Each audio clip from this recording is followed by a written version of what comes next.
All right, so welcome to November's Night Matters on Festivals of Light. One of the things that we're going to be talking about today is all of the various celebrations and how to talk to your neighbors about their holiday lights. I want to introduce our speaker. His name is Michael Marlin. He's been actively involved in DarkSky advocacy for over 35 years. He's also a theatrical director and producer of an international touring show that raised awareness of the loss of darkness due to light pollution. And today he is a DarkSky ambassador for the International Astronomical Union and DarkSky International. He's the author of Astrotourism, Stargazers, Eclipse Chasers, and the DarkSky Movement, which is the first book on the topic of the new emerging market of star tourism. He's a public speaker and a consultant, and he's addressed governmental organizations, tourism groups, and science centers on the issues of light pollution and its solutions. He's currently working on the Astrotourist, a 1-hour weekly documentary television series, which takes a deep cultural dive into humanity's relationship with the stars and how light pollution is impacting the biosphere across the planet. And with that, I'm gonna just go ahead and turn it right over to Marlin and let him get started with his presentation. Thank you very much. I appreciate this opportunity to address all you folks from around the world. So let me share my screen. I had a lot of fun putting this together and learned lots of cool stuff. Let's see here. Share. Start.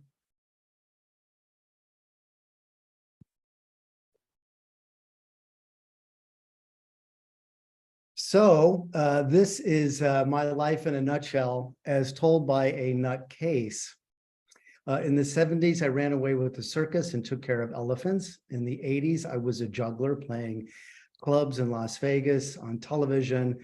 Then I left it all and moved to this jungle treehouse in Hawaii and lived here for 5 years with no electricity.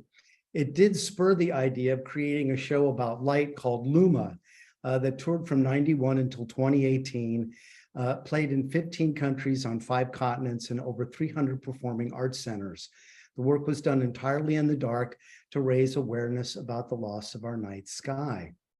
In 2019, I did a TEDx talk called Embracing Darkness, which was as much about not light pollution as well as the pollution that is created by light. In 2021, I wrote this book on astrotourism, and now I'm involved with this project that's pending. So, why do we get lit during the holidays? Though there are no first-hand accounts, it is said this was written around 1400 BCE with the authorship attributed to a fellow who went by the name Moses. Genesis, the book.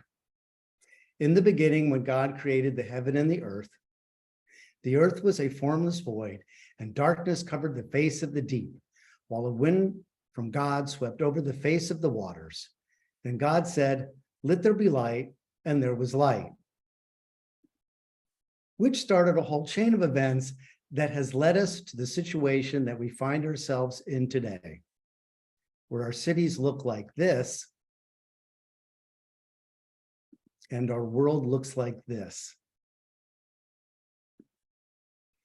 Another creation myth about light coming to Earth was Prometheus, who fell through the heavens.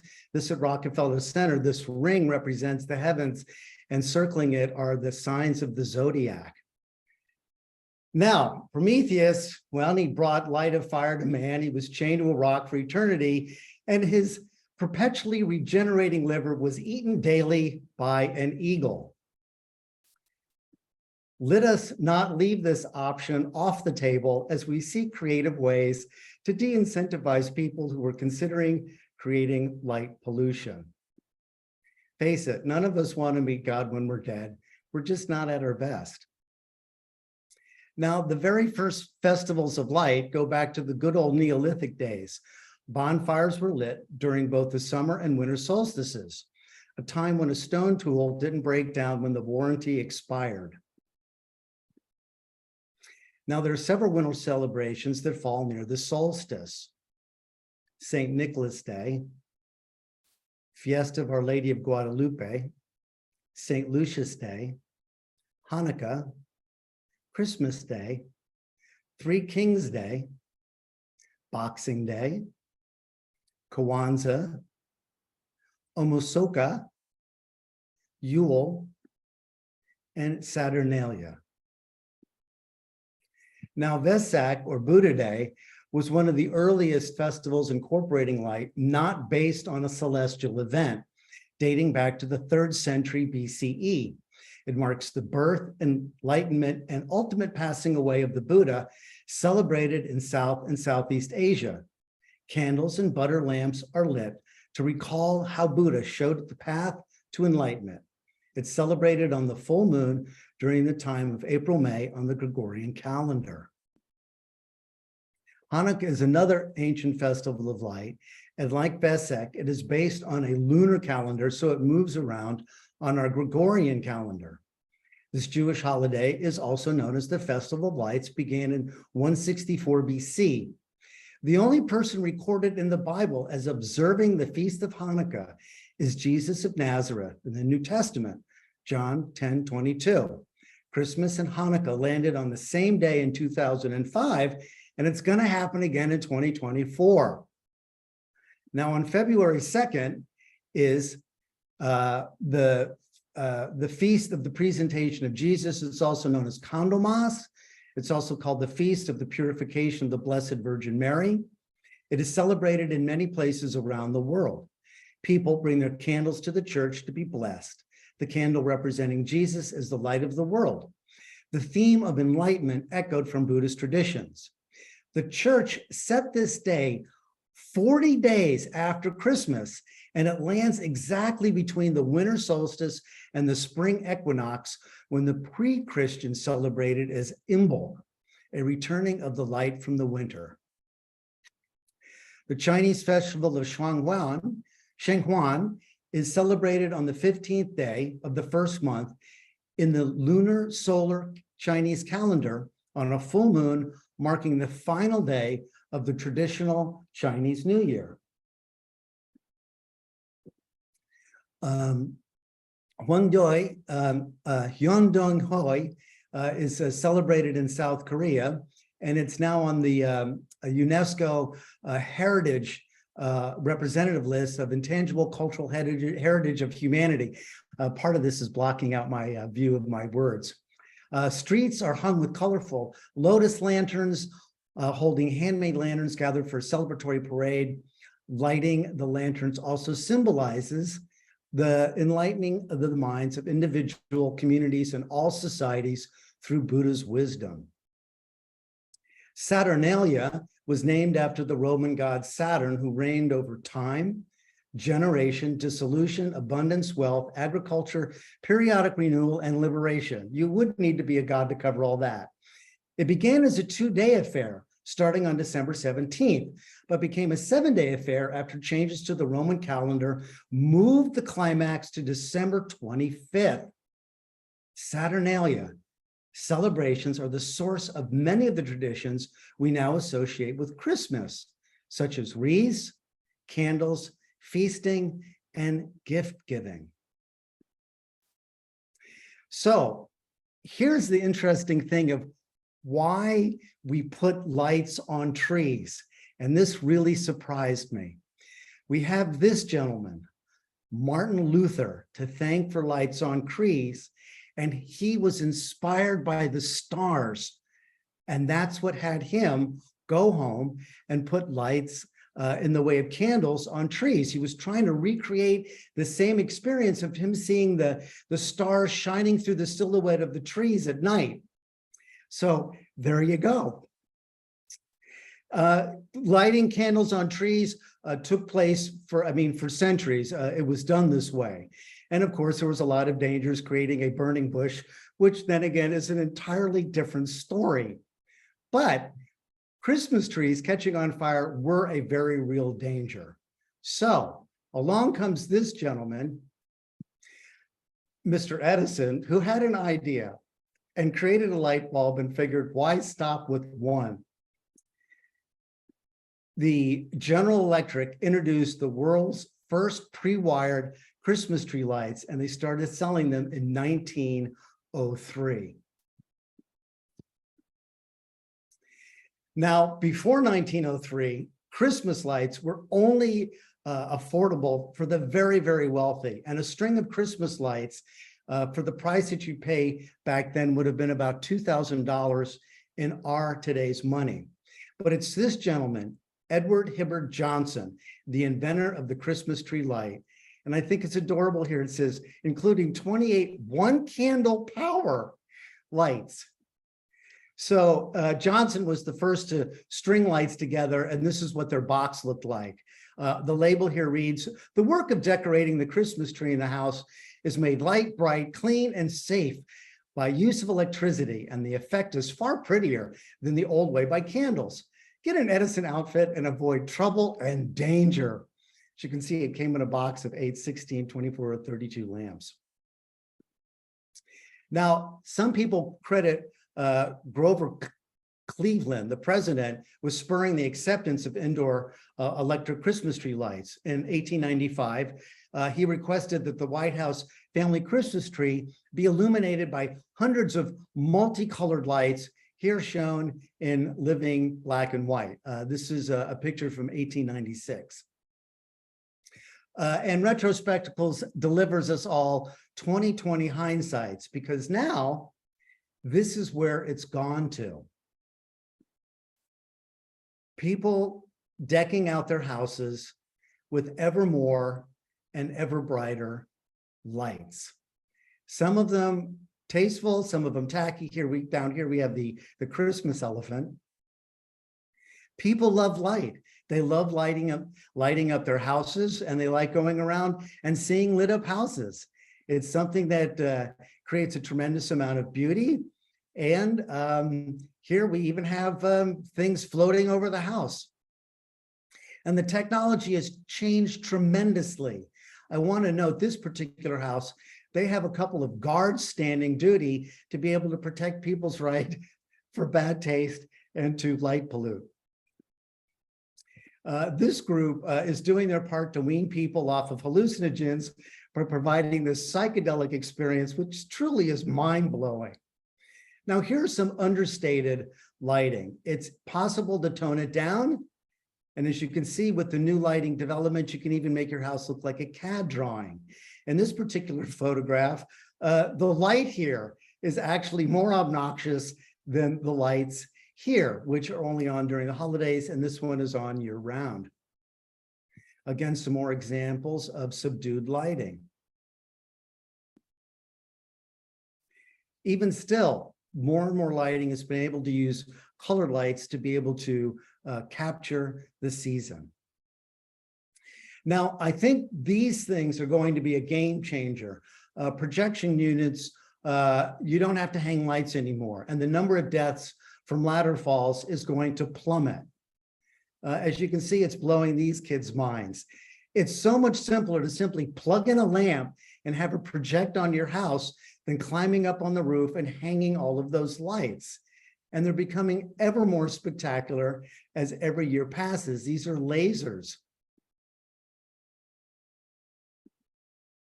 Oh, the little known, rarely seen Santa spider usually only shows up on Halloween.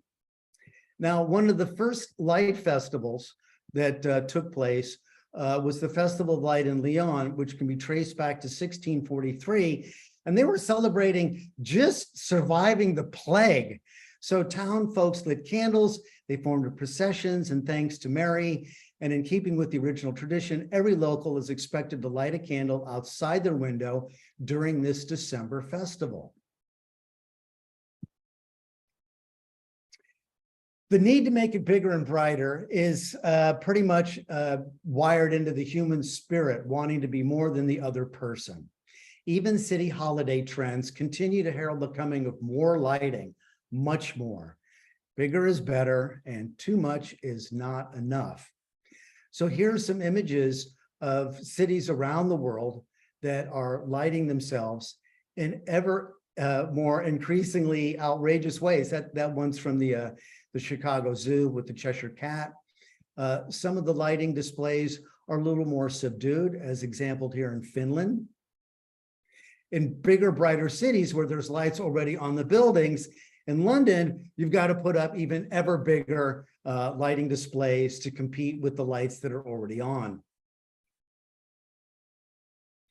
Here at Red Square in Moscow. And for me, I was a little disappointed, hoping all of these lights up here would be in red, which would be, better for star viewing.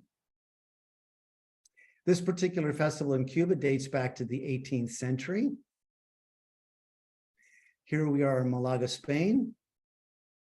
In Sweden, they turn on 1 million LED lights in over 40 streets in Stockholm to get local folks in the holiday spirit. I remember when all it took was a string of Christmas tree lights to get me into the spirit. Some cities leave their lights on all year long. So to make light, because this is a season of light, I put in one of my cartoons after breeding Fluffy with a marsupial. She no longer needed a handbag.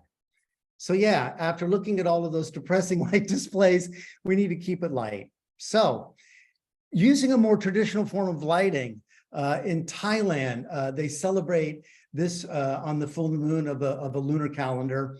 And the sky lantern is also used in Loy Krathong, and supposedly it was created by a Japanese general who was trying to send signals to his troop. So I've seen this and seeing all of these lamps go up, and it's a much more calming effect than looking at a lot of Christmas tree displays. They celebrate Diwali in India, which is also a candle lighting celebration. And in Medellin, Colombia, the Christmas lights are quite extensive, and I hope all of you will be able to remain smiling after somebody takes a bite out of your head.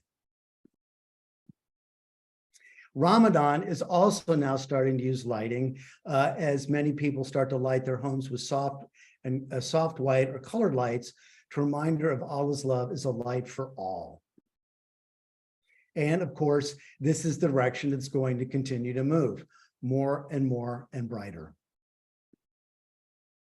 They have festivals now in South Africa using lanterns that are lit by candles. And in Copenhagen, they have a light festival that takes place during the quiet, dark winter months and is founded within the Danish qualification within art, sustainability, and lighting culture. Japan's Nabana no Sato is a huge festival, and it's all powered by solar panels, which is a huge testament to the little amount of energy that LEDs need. These tunnels here are extensively long, and many of them are set up, and it's a huge part of the attraction.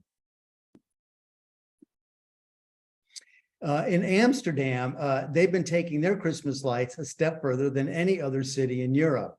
For the 10th year in a row, the Dutch capital will host a very special light festival in December and January, bringing over 20 art installations in and around the Canal District. Celebrating its 14th year in 2024, Vivid Sydney fuses art, innovation, and technology in collaboration with some of the most boundary-pushing artists, thinkers, and musicians. In the city of Mississauga, Ontario, Canada, there is LUMA, boasting millions of LED lights, programming technology, high-definition projectors, and thousands of light sculptures. Their tree of light, seen here, stands at 47 meters taller than the Statue of Liberty and is made of 44,000 interactive luminous spheres. Natal Luz, which literally means Christmas of Lights, is an annual Christmas festival in Gramado, Brazil, starting in October and runs through January. You'll notice here that the headlights are intolerably brighter than the decorations. So lights are fun, but you need the dark for them to shine, like the stars. And now the ugly truth of all of these beautiful lights and how to leverage the season to our reason. NASA images from space show how holiday lights brighten our nights. NASA collected images of 70 cities and revealed a 20 to 30% increase in light emissions during December. So you can see here, red would mean less light, yellow would be the same, and green would be more. Let's do a close-up on Baltimore, and you can see here how much more lighting is being is turned on for the holidays. And again, you won't see any red in any of these slides. Holiday lights are even more intense in the suburbs of major cities. Those areas grew 30 to 50% brighter in December. Again, here are the outlying suburbs of Houston and Dallas. Again, you can see the expansion of lighting in Atlanta, in Birmingham, and here in Charlotte. Light patterns indicate a national shared tradition across most cities in the United States. Here's images of Sacramento lit up. Again, no red. Even within the same state, some cities were brighter than others. Even in the Middle East, lights get much brighter during Ramadan. Here in Cairo, you can see this green area where it's much more lit up, and as well here in Amman, Jordan. In Saudi Arabia, they grew 60 to 100% brighter during Ramadan. Here's Riyadh, Medina, and Jeddah. Now, Muslims celebrate Ramadan fasting during the day, so they're more likely to eat, work, and socialize during the nighttime hours. So they are using their lights. Am I to believe that the grass was greener 20 years ago? I don't know, but we certainly do know that the skies were darker 20 years ago. Oh, again, making some light. Pardon me, I asked for the chai tea. So this one I found quite disturbing. This is the usage of holiday lighting in America. And as you can see, just during the holiday season, it exceeds the combined electrical usage of Cambodia and Nepal combined. We use enough electricity to run 14 million generators for a year with the amount of electricity we use during the holiday lighting. So for those of you that don't know this information, let me share it. For those of you that do, bear with me. Incandescent Christmas bulbs versus energy-saving LED lights. As we know, they use 90% of the energy they consume to produce heat, not light. They burn out after 2,000 hours, but LED bulbs have a 200,000 hour life. They run at a higher wattage than LED bulbs, nearly 90% more. That means they draw more electricity. And they require multiple outlets to connect several strands, whereas LED light strands can be connected to a single outlet. Switch to LED Christmas lights if you're going to use them. While they're more expensive to purchase initially, LED lights require less energy and last longer than incandescent bulbs. Consider fiber optic trees and decorations, or the new projectors, both of which use less energy and minimize light pollution. Install a timer to control how often and how long you run your lights. You can lower costs by simply turning off your lights before heading to bed. Turn off all other outdoor lights while running your holiday lights. Christmas lights are bright enough to illuminate your house fully without the need of any other lights. So is the full moon for nearly 2 weeks out of the month as well. How to talk to people about their obnoxious holiday lighting and how it impacts the night sky. I have one word of advice. Don't. It will be a killjoy and really dampen the spirit of the season to bring up how much energy is being wasted or how light pollution is destroying our night sky. That comes later. During the holidays, use the opportunity to create connection. Here's a sample conversation. Great display. Lighting sure has come a long way since we were kids. What was your first memory of holiday lights? Ask more questions so they have the experience that their opinion matters. Like, what kind did you have? Are you a white light or do you like colored lights? Once a bridge of trust has been established and they have let down their guard, you change the subject. Did you know where the idea of putting lights on Christmas trees came from? The chances are they don't, unless their heads are full of odd factoids. In the 16th century, Martin Luther, one of the most influential monks in Christendom, was walking through the woods one night and saw the stars shining through the trees. He wanted to recreate that wonder and put candles on the family tree. And now the conversation has been effortlessly turned to the stars. Follow up with a question like, when was the last time you saw any stars in the sky? I invite you to watch my TEDx talk because I offer this metaphor. Leaving a light on with nobody using it is like leaving on your oven with no food in it. This is easy for people to understand. Now, are they open to turning them off at a certain time? If yes, then maybe there are other lighting during the year they'll be willing to turn that off at a certain time. Circulate a newsletter in your neighborhood and curate a walking tour of the decorations, if anybody out there is still walking. Host a holiday light design party and educate people on why colored lights protect the star view. Get neighbors to talk about their displays the way people talk about their pie recipes. Combine neighborhood resources to hire a lighting designer to create a look that connects all of the homes versus a hodgepodge of people putting up displays with their only understanding of lighting being it's something you plug in. Even if they stay in their own lane, the discussion has begun. It brings them into our conversation about the light and the night. Change begins with the conversation. It's up to us to make the opening salvo of goodwill to all. Peace on earth begins with us. The holidays are a great reason to talk about stars and lights in a conversation of something that makes us feel good instead of something that doesn't. One of the best known stories of a star is the Star of Bethlehem. And it guided those who used the stars to find their way, which back then would have been pretty much everybody. And if that wasn't enough, it is a star that sits upon the tree.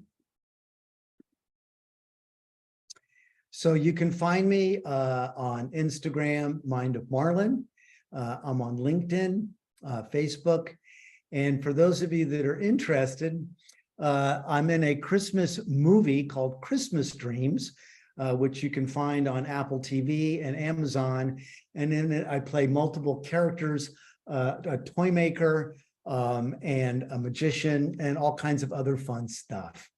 So yeah, it's a great a holiday treat for people. It was given a review as a cross between the Nutcracker and the Rocky Horror Picture Show.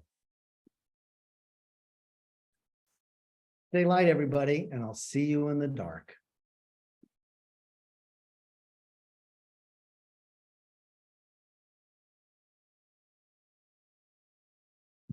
So, are there any questions? All right, Marlon, we've got a few here. I know that this isn't quite your focus area, but Madeline was asking, do you know if holiday lights, even simpler ones, are harmful to birds and other animals? I think the answer kind of leans towards yes, right?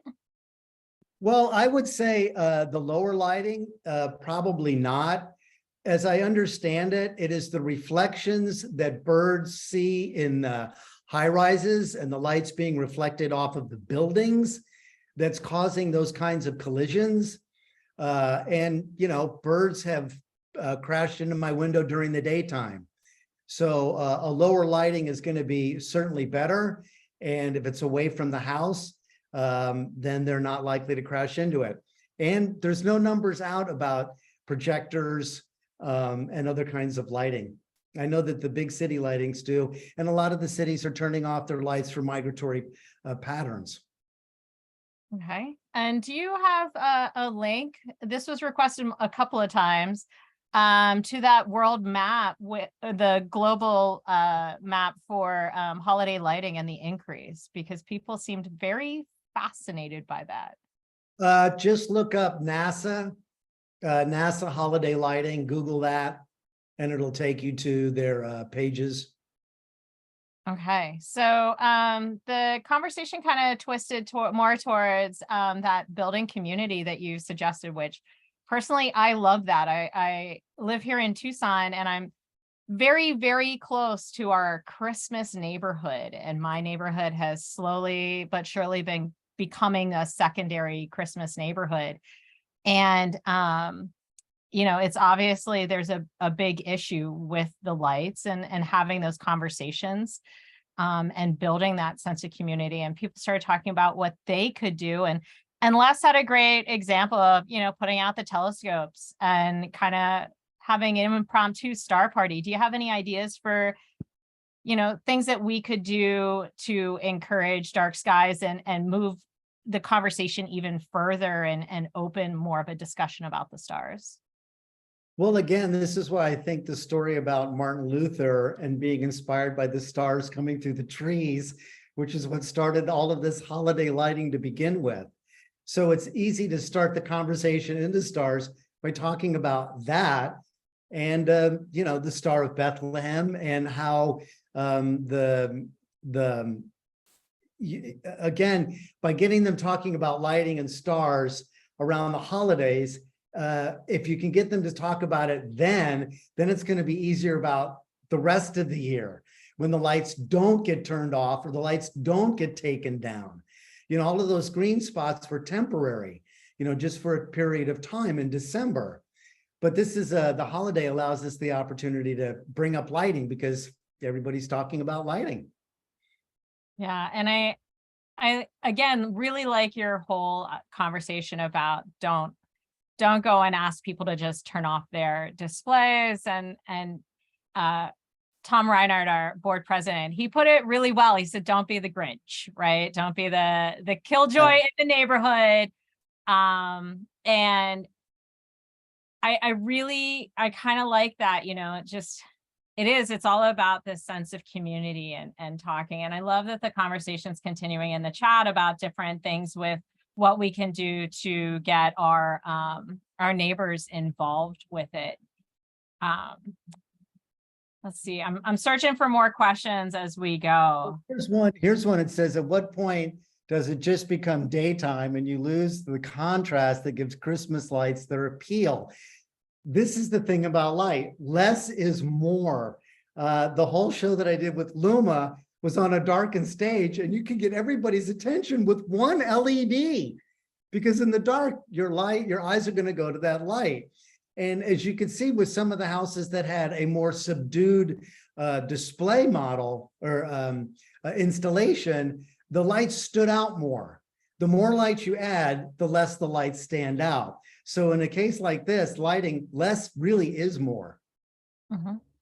And then Tom has a great question. In contrast to neighbors, is there an opportunity for different conversations with local governments along the lines of, what offsets and contrast could the government implement? Things like lights off at night in public buildings to reduce the overall light and make the displays more noteworthy. I mentioned before we got started recording that right outside my window, I have 3 street lights. And so my Christmas lights, you can't see them because of the street lights. So this is a great question, Tom. You're helping me out too. Yeah, that's a great reason to have the cities maybe do something to turn off their lights for this time period so that the holiday displays shine a little bit more. And once you get them to at least turn it off a little bit, maybe they start turning it off a little bit more and a little bit more.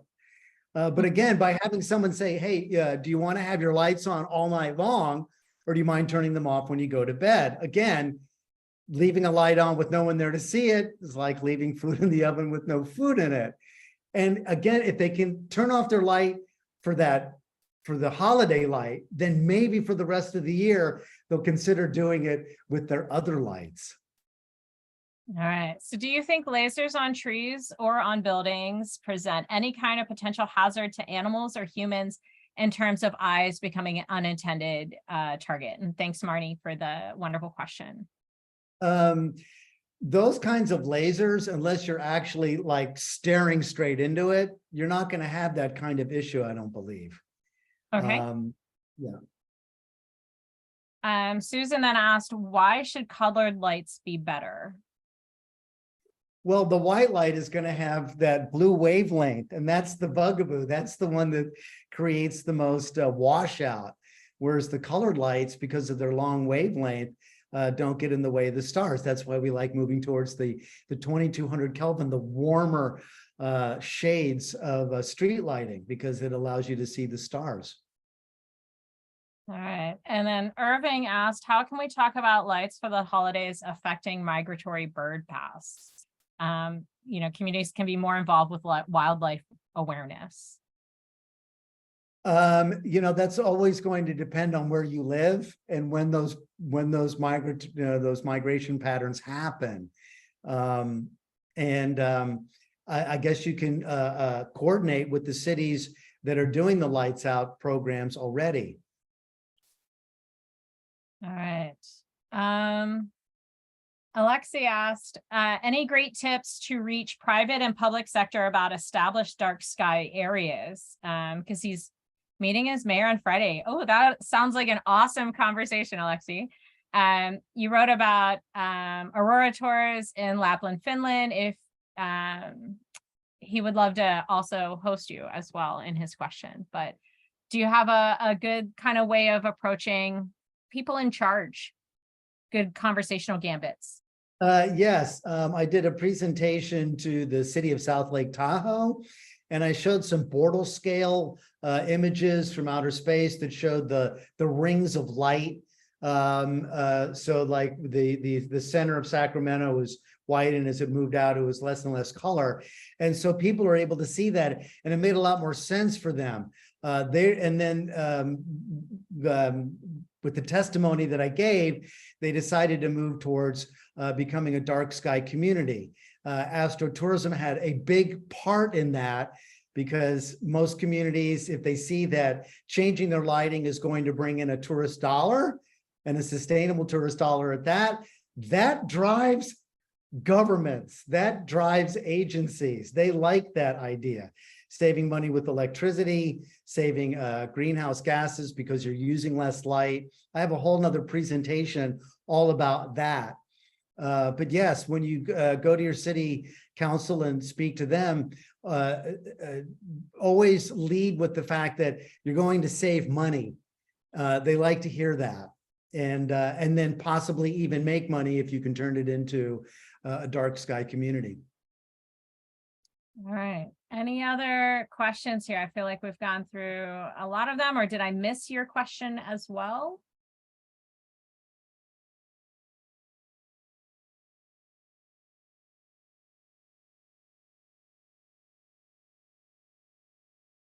Caitlin, yes, all lights need a purpose. Decoration. Let's, it's fun. Light is fun. I mean, face it, but you need a dark to put it into. Without the dark, it's no fun. All right. Susan asked if you know of any resources to more cheaply switch to more dark sky friendly holiday lighting. Well, that would be, from what I'm seeing, the projectors look like the cheapest and the easiest thing to do. You just plunk the thing in your yard and point it at your house and pick whatever pattern you want. Stringing lights up on buildings and stuff, I think that's going to become obsolete, because it's just going to become this the amount of time and energy and the hazard of just simply doing it and then having to take it down. So I really see it moving more in those directions. Yeah, I have, as part of my holiday display, I have a projector that's actually inside my house that projects out holiday movies. And we do neighborhood movies on my front picture window, because it's a easy way of making that neighborhood connection, but it's also a pretty low light activity. So definitely agree with the projectors, both outside and then making it into a neighborhood event as well, where it's lower lit. I mean, you can't see the movie if all of the lights around are all turned on. Exactly, exactly. I like what Ellen said here about the festival participants thought it was appropriate to bring up the topic. More than 70% of them wanted to know more about dark skies. Anybody who's interested in light displays is going to be interested in dark skies because they really go hand in hand. The original fascination for looking at lights was looking at the stars, and nothing's ever going to replace that. Yeah, and I just think having that conversation, like you had pointed out, responsibly and organically, there's some videos going viral right now where the city stepped in because of neighbor complaints. They didn't build that relationship. And those neighbors that were concerned about the, in my opinion, extreme, in other opinions, festive light displays, it's created very much a big divide on the internet, and some of them are just not having a great time for raising their concerns. So definitely that responsible and organic conversation is a fantastic way of talking to people about it. Are there any other questions, comments? I'm going to agree with Allison. I think it's the Allisons here. It was definitely a very, very entertaining and humorous presentation. So I appreciate that. Well, making light is what we do. We are lumen beings teaching other people how to be with lumens. All right. Before everybody goes, just really quick, if you are not part of our advocate network, Betty Maya has very graciously agreed to post that link in the chat for us.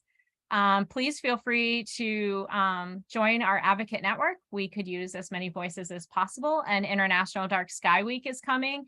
And believe it or not, we've already started planning for that. And some of the work that we want to do requires a little bit of extra effort well in advance. So we'd love to have you join us with that.